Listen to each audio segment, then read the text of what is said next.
Hi students, welcome to Year 10 Science and the Space topic. This is video number 4 on the life cycle of stars. So a quick run through first, and then we'll throw up a picture and see if we can talk our way through it. Some of the key aspects of stellar evolution are firstly that we need to remember that the life cycle of a star is very much tied to its mass.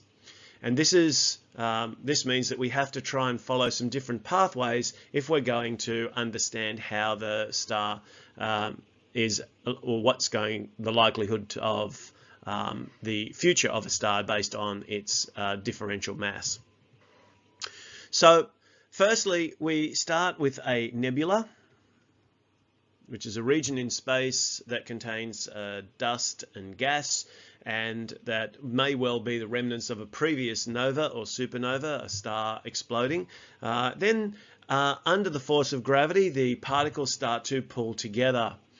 Then we get the beginnings of a protostar, so the material that is just starting to come together and then beginning that process of that establishment of nuclear fuel through the fusion reactions as the star starts to grow and release energy.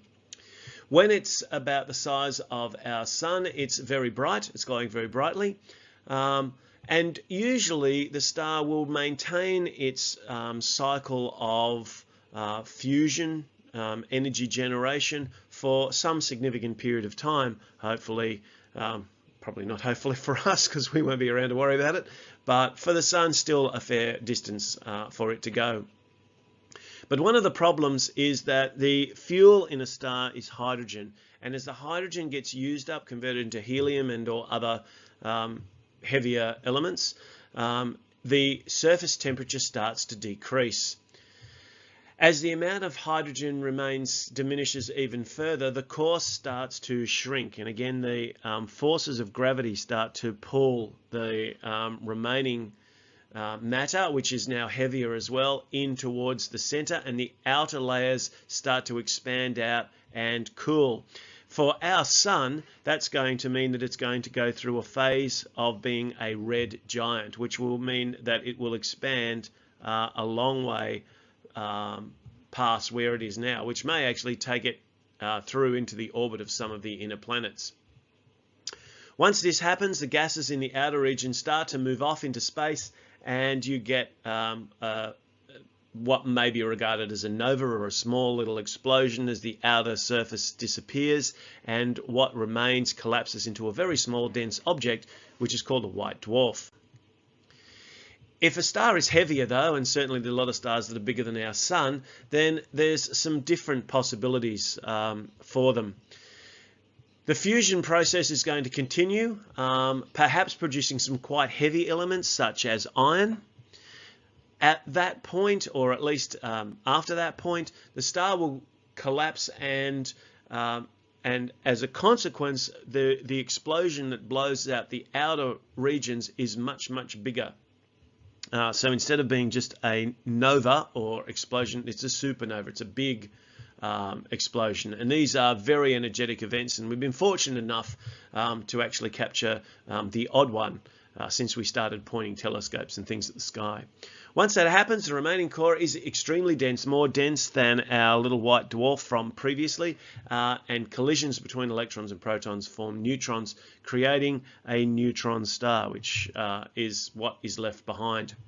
Now, very occasionally, the star is even bigger. The supernova is an even bigger explosion, and rather than creating a neutron star, we can also be left behind with a black hole. So let's then see if we can just sort of walk our way through just a diagram showing each of these key stages. So you've got your nebula, you've got your region of dust and gas that are coalescing and coming together in the center to form the protostar. And then depending on the size of the protostar, it's going to follow one or other of these paths. It sits in the main sequence, so these are main sequence stars. Some of them are larger than others. The very small ones are going to lead through into white dwarfs, which after the white dwarf eventually dies could even become a black dwarf, which basically means we've now got mass sitting in space but no more energy being emitted. The red giant is the sort of fate that our sun is on, but if the star's bigger than that, then we can get these supernovae, and either the formation of a neutron star, or even in the extreme cases of extremely large stars, a black hole. Important that you probably draw a diagram. I don't suggest you necessarily copy this one. Just a simple diagram similar to the one that we had a look at this week that identifies the key components that are part of this life cycle. And of course, material that's been released in any of these can actually cycle back. I'll sort of put the line like this, and become, again, its own nebulae, starting the whole process all over again. So we do talk about stars in terms of a life cycle, and we can see what's happening to them based on differences in their mass. Thanks for watching.